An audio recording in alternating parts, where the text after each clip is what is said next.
Bridge is a structural design pattern that divides business logic or huge class into separate class hierarchies that can be developed independently. In our real-life example, we have a lawyer and its client. Each cooperation is tied by a signed contract.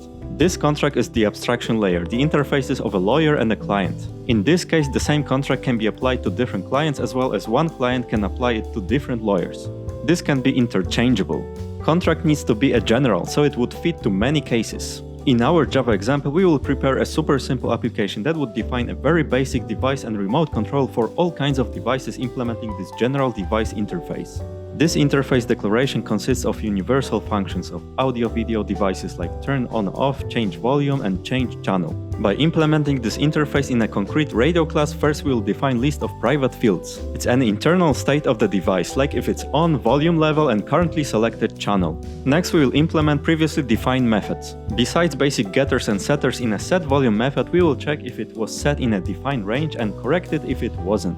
To control this device, we will declare a general-purpose remote controller. Remote controller consists of methods to turn on-off device and increment, decrement volume and channel. You can extend its functionality later on by extending a general-purpose remote controller class that implements it. Last thing to notice that these methods don't return any values. Now let's create a class that will implement this interface. First, we should define its internal state, the reference to the device itself.